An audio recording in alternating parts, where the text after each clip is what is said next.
Quand tu t'intéresses à la politique vers tes 13, 14, 15 ans, ce qui fut mon cas, la façon dont on te présente les choses, il y a un camp qui souhaite une juste répartition des richesses, un bon développement, qui souhaite la paix, et l'entente cordiale entre les peuples, qui est contre le racisme et le sexisme.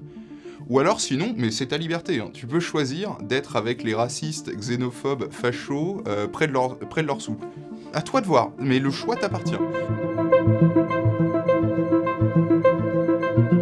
Naturellement, étant passionné d'histoire et de sciences sociales, j'en suis venu à m'intéresser à la question politique par le fruit de l'éducation nationale. Je crois plus que ça s'appelle comme ça à l'heure actuelle, mais vous aviez des cours d'éducation civique qui se voulaient être des cours d'éducation aux institutions, qui étaient surtout un bon prétexte pour vous asséner de propagande républicaine comme ça pendant une bonne heure et demie par semaine. La surprise a été de trouver que la monarchie n'était pas, comme on l'avait présenté depuis toujours, un corps autocratique, ou du moins pas un corps inique, dictatorial et violent, par essence, mais autour duquel s'organisait une société, des corporations, qui restent à l'heure actuelle pour moi la forme la plus idéale de travail organisé, c'est développer des villages, des pays, des cultures, et de voir que cette conception de la politique, qui allait pourtant de soi pendant 16 siècles, avait été mise au banc de l'histoire comme un micro-phénomène. Quand tu t'intéresses à la politique vers tes 13, 14, 15 ans, ce qui fut mon cas, la façon dont on te présente les choses, il y a un camp qui souhaite une juste répartition des richesses, un bon développement, qui souhaite la paix, et l'entente cordiale entre les peuples, qui est contre le racisme et le sexisme. Ou alors sinon, mais c'est ta liberté, hein, tu peux choisir d'être avec les racistes, xénophobes, fachos, près de leur soupe. À toi de voir, mais le choix t'appartient. Évidemment, naturellement, n'importe qui, sauf terreau familial ou véritable culture politique préétablie, se dirige naturellement vers la gauche, et ça a été mon cas, évidemment. Mes premières lectures politiques sérieuses ont été, que je ne renie pas totalement d'ailleurs, ont été celles de Marx, de Lénine, de Staline. Je renie certaines d'entre elles quand même. Je ne connaissais rien, j'avais jamais croisé de type de droite, et j'avais une vision parfaitement fantasmée. Le mec de droite, c'était quelqu'un de riche, c'était un possédant, égoïste par nature, attaché à ses privilèges de classe, souvent avec une vision pseudo-religieuse, étant d'un naturel un peu positiviste et idéaliste. Évidemment, la conséquence logique de cet éveil politique tout relatif, armé de panache et de volonté, je me suis naturellement encarté dans ce qui était à l'époque le Front de gauche, qui n'existe plus aujourd'hui, enfin qui existe à travers la France Insoumise, au sein du Parti communiste français, qui m'apparaissait comme étant le parti avec le plus grand fond historique, le niveau de sérieux le plus avancé.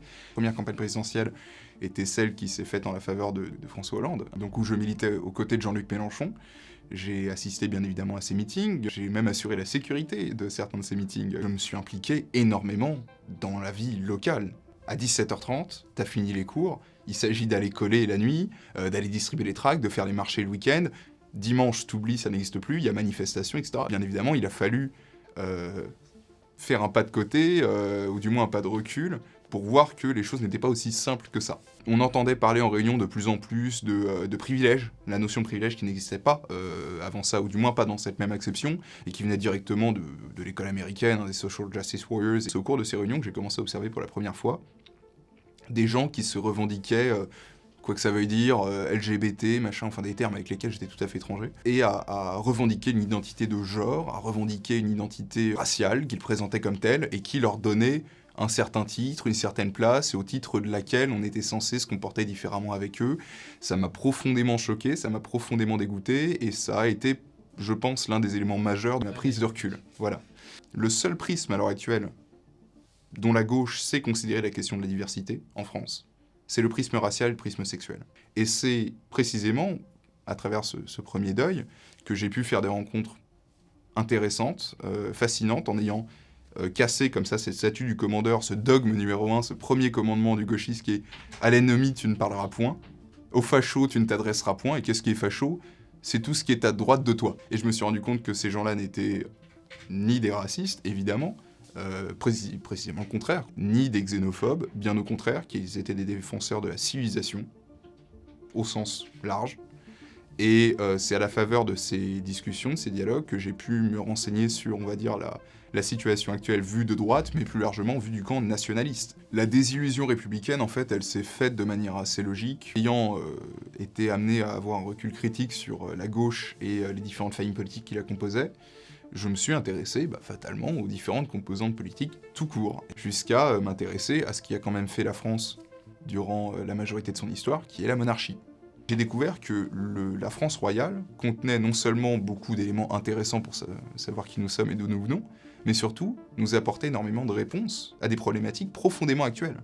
À la division du corps social, l'incarnation du roi, la bonne organisation du travail, la décentralisation de la monarchie, contrairement à un système centralisé jacobin qui s'appelle la République, Royaume de France avec ses limites naturelles, qui embrassait les corps intermédiaires, qui laissait la profession libre, la fiscalité beaucoup moins harassante, mais surtout les professions s'organisaient librement, qui respectaient les différents corps sociaux et les intégraient autour d'un tout homogène, incarné à travers une figure, celle du roi.